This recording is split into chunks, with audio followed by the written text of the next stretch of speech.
m'appelle Amatsi, je suis l'expert en sauvegarde sociale du projet Manantali 2 de la SOGEM. La SOGEM, c'est la société de gestion de l'énergie de Manantali qui appartient à l'OMVS. La cérémonie qui nous a réunis aujourd'hui, c'était l'atelier de lancement du programme de restauration des moyens d'existence. Je rappelle que dans le cadre de l'exécution du projet de la ligne haute tension 225 KV, qui va de Kay à Tambacounda, la SOGEM, à travers le projet Manantali 2, avait élaboré un plan d'action de réinstallation. C'est un document de sauvegarde qui consiste à identifier tous les biens qui sont impactés et aussi à recenser l'ensemble des personnes affectées par le projet, que ce soit des utilisateurs du bien ou bien même des propriétaires. Et entre 2019 et 2021, nous avons procédé au paiement de l'ensemble de ces PAP.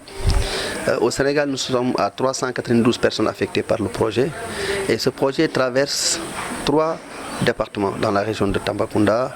C'est Bakel, c'est Tambacounda et c'est Goudiri. Et dans le département où nous sommes présentement à Goudiri, le projet impacte sur 136 personnes affectées par le projet, dont les 135 c'est des personnes physiques et nous avons aussi impacté sur une école. Les 135 personnes ont été entièrement indemnisées, ce qui nous a valu de verser un montant supérieur à 100 millions de francs CFA. Et nous avons reconstruit aussi l'école de Darundjoufène à hauteur de plus de 80 millions de francs CFA. Donc après le paiement de ces compensations, nous avons pensé nécessaire de venir en appui aux efforts menés par les personnes affectées par le projet dans le relèvement de leur niveau de vie. C'est en ce sens que nous avons mis en place un programme de restauration des moyens d'existence qui consiste à aller vers 3 grands piliers. Le premier, c'est l'appui à des sous-projets individuels. Autrement dit, nos 135 PAP auront droit chacun au financement d'un projet de leur choix avec l'appui d'un consultant allant jusqu'à 400 000 francs CFA individuellement, ce qui va nous coûter 54 millions de francs environ. Et au plan communautaire, nous envisageons dans chaque village ou localité traversée par la ligne, soit 19 localités dans le département de Goudiri, d'identifier ne serait-ce une OCB, excusez-moi, une organisation communautaire de base, ça peut être un GIE, ça peut être une association villageoise, une association de développement. Mais ces associations auront pour objet d'aller vers l'identification et la mise en œuvre d'une activité génératrice de revenus.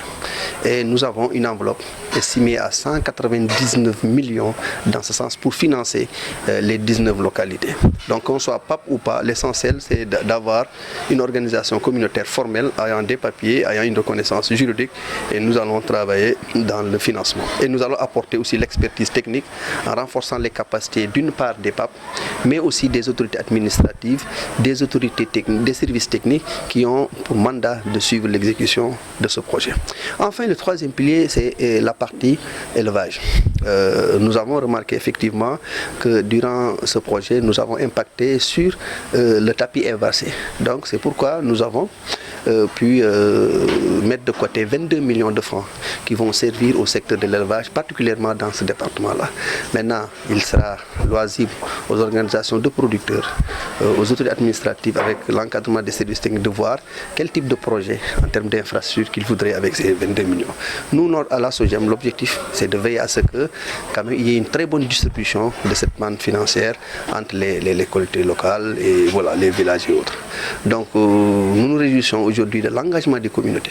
Aujourd'hui, vous l'avez pu constater que durant les échanges, l'ensemble des populations et des parties prenantes ont reconnu que toutes les personnes affectées ont été payées.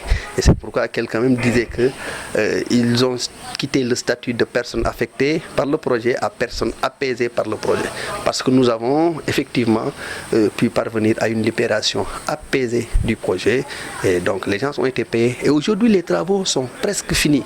Et je pense bien au cours du mois de juillet, nous devons aujourd'hui mettre sous tension la ligne et que le courant sera vraiment disponible au niveau de Tambacounda.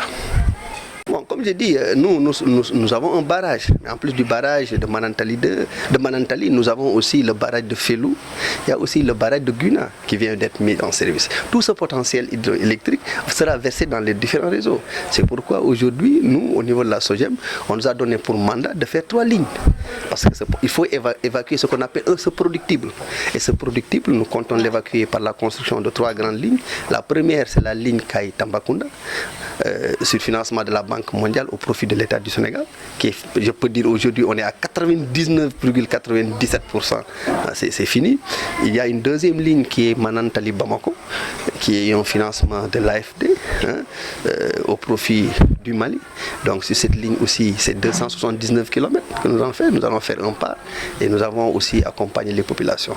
Ensuite, il y a l'autre ligne qui va aussi réunir 2 pays, c'est la ligne Kaï Yelimane au Mali jusqu'à Tintan et Al Ayoub, ça c'est en Mauritanie.